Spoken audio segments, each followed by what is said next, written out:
Rome built its empire not just with courage, but literally with debt.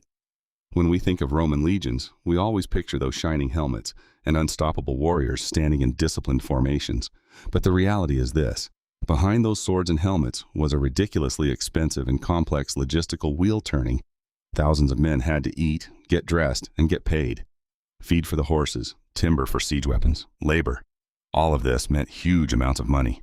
So, how did Rome finance these conquests? And most importantly, why is this still so critical for us today? Because when you look closely at Rome's war machine, you see a very clear pattern.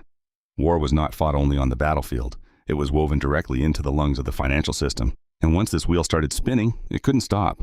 Expansion ceased to be a choice and it became an absolute economic necessity. Sound familiar? Let's rewind a bit.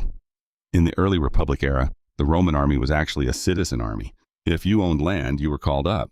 You bought your own weapon and returned to your farm when the campaign was over.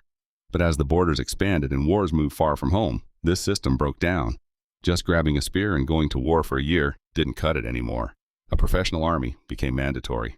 So Rome centralized its military budget and began paying wages to its soldiers. That's where the real major turning point happened.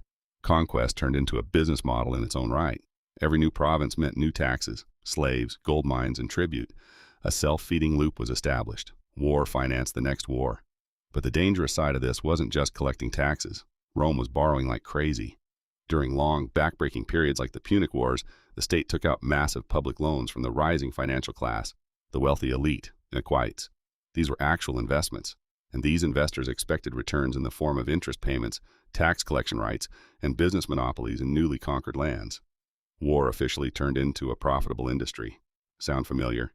Over time, this militarized economy poisoned everything. Political power shifted toward generals who promised spoils. Senators became shareholders in violence. Private contractors, publicani, managed everything from logistics to tax collection, skimming fortunes off the top. It was military-industrial capitalism in togas.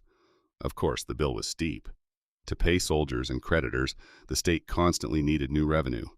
When conquests slowed and rebellions drained the treasury, Rome resorted to the oldest trick in the book: debasing the currency. Starting under Emperor Nero, the silver content inside the silver coins called denarius was quietly reduced. Over the next 2 centuries, every emperor diluted the currency a bit more. What was once a reliable silver coin turned into a thin promise backed by nothing. Then came skyrocketing inflation and eroding trust.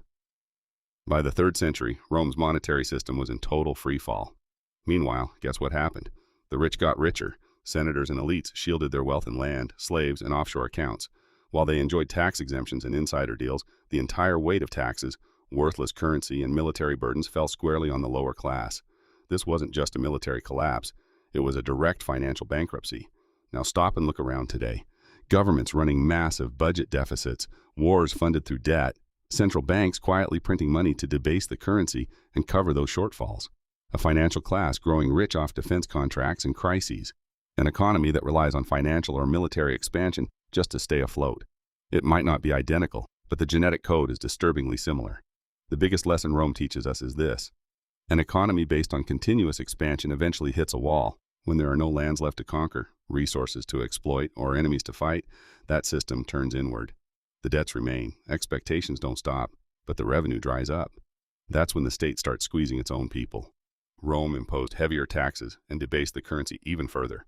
While the elite retreated to their villas, the masses were offered bread and circuses to keep quiet. Today, we don't call it tribute. We call it taxes, quantitative easing, or monetary policy. But the mechanism is identical. Central banks print money. Governments spend more than they earn. The rich buy assets, while the lower income class tries to fill their grocery bags with shrinking paychecks. So, what can we do? The first step is seeing this pattern, because most people view inflation as a coincidence, debt as freedom, and growth as infinite. The Stoics had a great word for this: delusion. You can't completely opt out of the system, but you can understand it. You can stop playing the game blindly.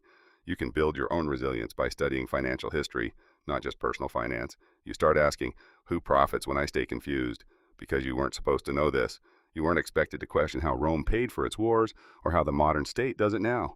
You were meant to focus on headlines, theater, and daily distractions, not the mechanics. But now you know, and once you see it, you can't unsee it. Next time you hear about a new crisis or a new stimulus package, don't just watch. Follow the money. Ask who is lending, who is winning, And who ultimately ends up footing the bill? Because if history teaches us one thing, it is this. Empires don't fall when the enemy breaks through the gate. They fall when the math stops working and no one dares to fix it.